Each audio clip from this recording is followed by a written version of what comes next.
En début de podcast, est-ce que nous sommes conditionnés même sans le savoir? Et j'ai eu la réflexion en terminant mon livre, c'est qui a dit qu'il fallait qu'on mange 3 repas par jour?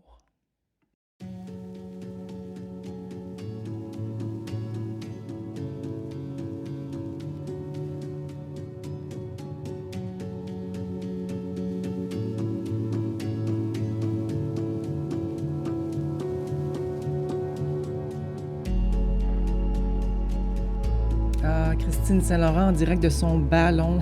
On dirait que j'ai passé 5 mois assise sur un ballon en pyjama.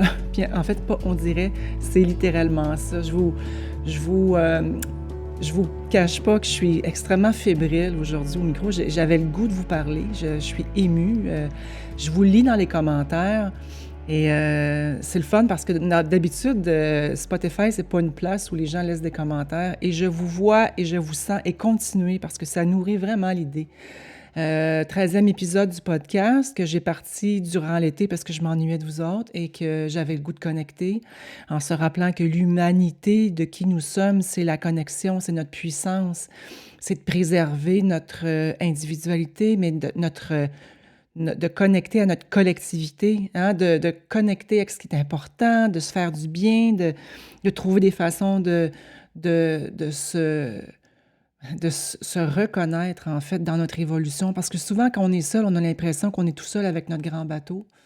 Puis quand on se rencontre ensemble dans les retraites ou dans les événements ou dans...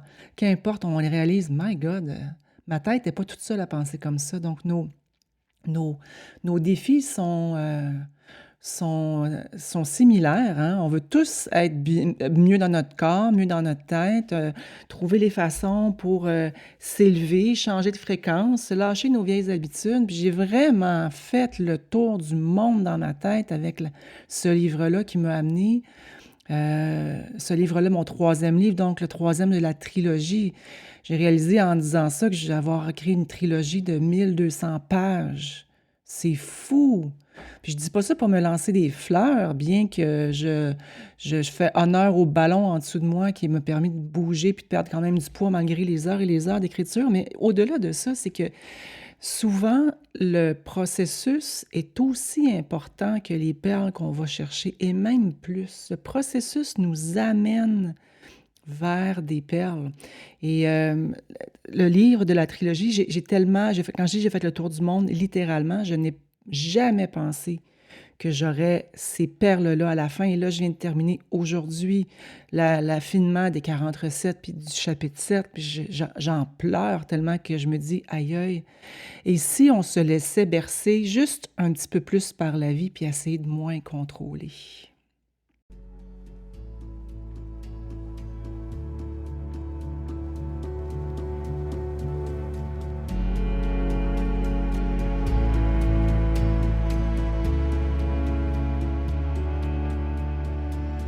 Et dans la réflexion d'ouverture, je vous disais, c'est qui a dit qu'on mange 3 repas par jour? Et ça m'a vraiment sauté au visage, le conditionnement. On hérite de conditionnement et on s'en rend même pas compte. En fait, on vit actuellement dans un monde qui est en train de... Il y en a qui disent que c'est s'écrouler, d'autres changer profondément. Qu'importe l'adjectif qu'on y met avant, on le sait que ça change et ça change très vite. Et il y a plein de choses qui nous permettent d'aller comprendre des choses, entre autres l'intelligence artificielle qui chamboule, bouscule, fait peur, inspire. Et en ce qui me concerne, ben moi, j'ai décidé d'être en avant ou d'aller vraiment ouvrir cet espace-là parce que c'est une bête, un peu comme Internet. Je me disais quand Internet est arrivé, ah, ça va être temporaire. Ben non, c'est l'évolution. Puis en écrivant le livre, je faisais hommage à mes grands-parents qui eux, ont vécu, je disais, mon Dieu, 100 ans.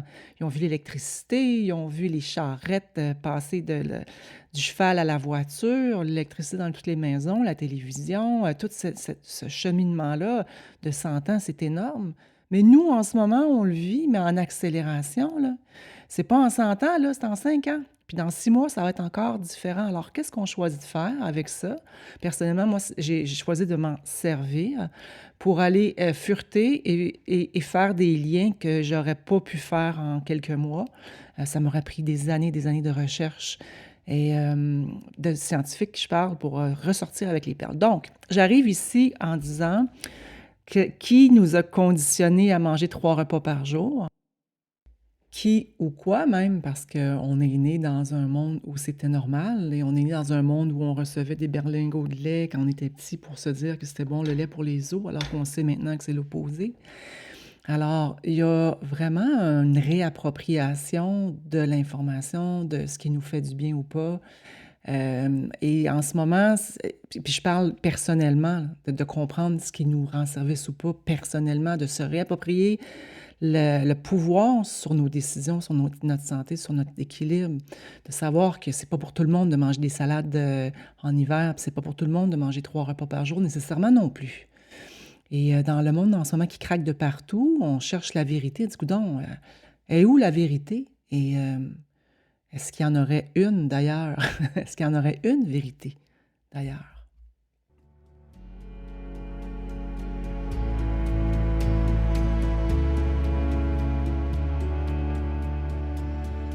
Et s'il y a une chose qu'écrire la trilogie m'a apprise, c'est le mot nuance. Il n'y en a pas juste une vérité. Il y a tout et son contraire. Il y a des nuances. Et c'est quoi? C'est à nous d'aller rechercher c'est quoi qui est bon pour nous. C'est à nous personnellement d'arrêter de se fier aux modes, aux grandes tendances. Puis je prends vraiment ma posture de plus en plus fondamentale de dire on est au-delà. D'ailleurs, c'est le titre du podcast, hein, c'est au-delà des tendances, on va-tu arrêter de suivre les modes, la nouvelle chose? Parce que dans le fond, le monde qui est en train de bouger actuellement, de se morceler, de se décomposer, où on faisait confiance à l'aveuglément, on se rend compte que ça ne fait plus de bon sens, qu'il n'y a plus rien qui fait de bon sens. Alors, ça devient probablement troublant, autant pour vous que pour moi. Et là-dedans, ce qui me fait du bien, c'est de revoir mes actions ou les choses que je suis habituée, en guillemets, de faire et de me poser la question pourquoi je le fais. Et l'histoire des 3 repas, en faisant la recherche sur chapitre 6, je suis... ça fait longtemps que je me disais, voyons, il me semble que c'est beaucoup manger pour peu d'activité. Quand on est assise 12 heures par jour ou 8 heures par jour, on va manger 3 repas. Puis l'Ayurveda nous l'amène aussi comme ça. On n'est pas supposé de manger autant. Quand je fais des conférences, je dis, mon mentor indien avait dit, on mange 300% trop. Est-ce que c'est scientifiquement démontré? Non. Mais est-ce que le résultat dans la communauté, on peut voir qu'on mange trop? Oui. L'obésité est littéralement en explosion. Puis, on dirait que les gens ne se posent pas la question, est-ce que j'ai faim? Est-ce que je me nourris vraiment? Qu'est-ce qui me nourrit vraiment? Est-ce que j'ai envie de manger? Où je suis les choses qui sont imposées? Et bousculer ça, c'est bousculer beaucoup de choses. Bousculer ce qu'on nous a inculqué, ça vient remettre en question. Puis en ce moment, on est invité à le faire pas mal souvent, pas mal souvent, puis même plusieurs fois par jour.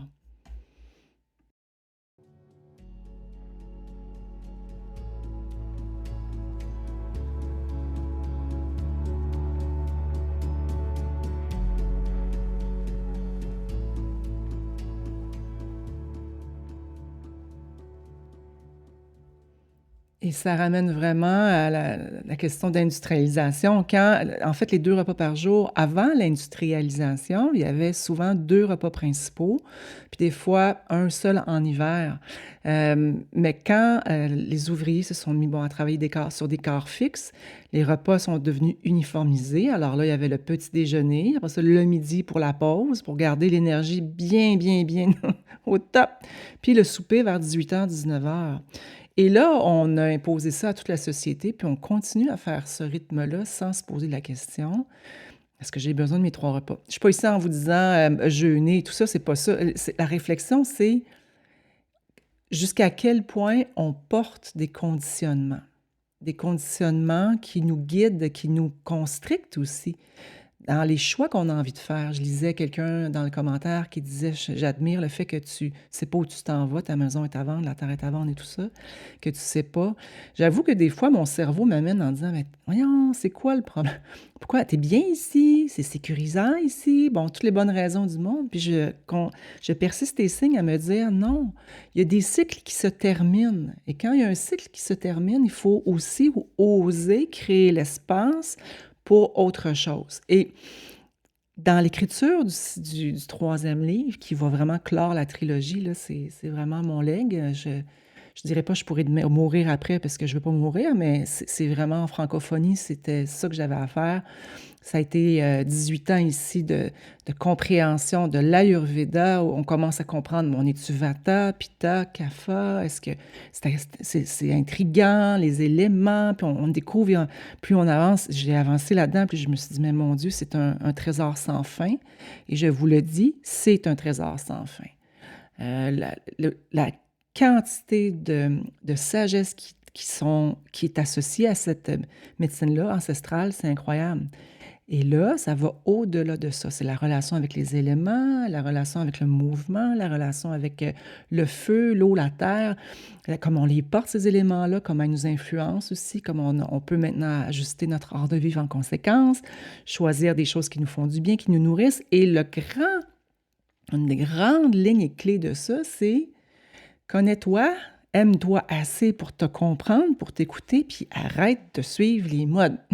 Moi, ça, c'est ma version à Christine Saint-Laurent.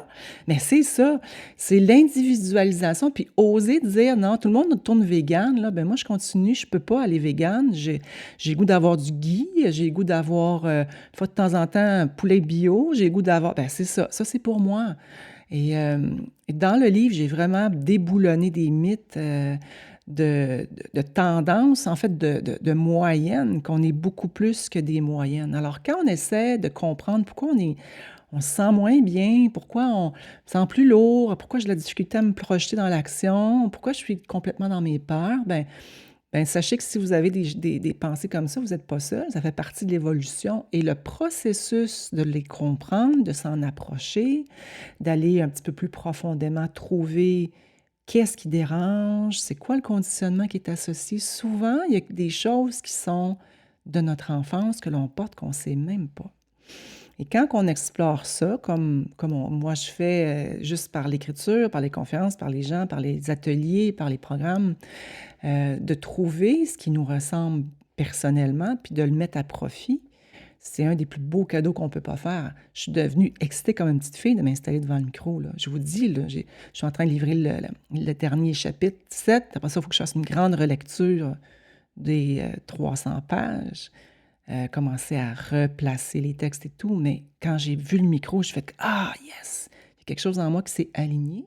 Puis ça, c'est un choix, pas de ma tête, un choix de cœur, de mon âme, qui est là pour partager. C'est mon mandat de vie, d'être ici, puis de partager des sagesses qui, je souhaite, vous inspirent. Alors, ultimement, quand on se déconditionne, quand on regarde qu'est-ce qui fait que j'ai goût, quel besoin je réponds quand je m'étire la main sur le sac de chips ou tiens, le petit chocolat à 2 heures l'après-midi, est-ce que vous en avez des choses comme ça?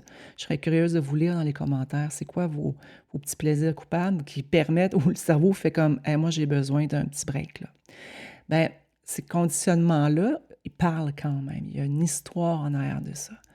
Et quand je me suis donné le droit de changer de 3 repas à 2 repas, ça ne m'empêche pas d'accompagner les gens qui mangent 3 repas, ça ne m'empêche pas de me faire un miso doré avec du gingembre dedans pour accompagner, ou prendre un potage très léger, ou d'aller recharger ma batterie à moi, la façon que j'ai le goût de le faire sans suivre nécessairement les modes. Alors, je nous invite aujourd'hui, dans le cadre de ce podcast, une des perles que j'ai le goût de vous donner, c'est...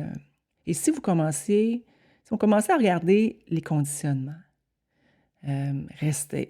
ne serait-ce que... je vais vous en donner un, moi, que j'en ai eu quand j'étais petite. Tu vas à l'école... Puis c'est pas ma mère nécessairement, c'est la société qui était comme ça.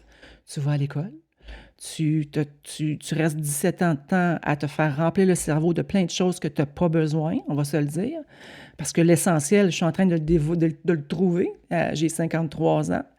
Après ça, quand tu arrives après, tu trouves un travail qui est bien payant, tu rentres dans le système, tu payes tes impôts, puis tu te fais taxer, solide.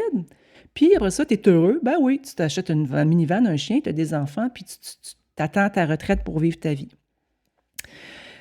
Ben, je pensais que c'était ça la vie, pour vrai, hein. Puis quand je suis arrivée ici, sur la terre, toute seule, que j'ai acheté vraiment du bout des doigts, là, je ne sais même pas comment j'ai réussi à faire ce shift-là.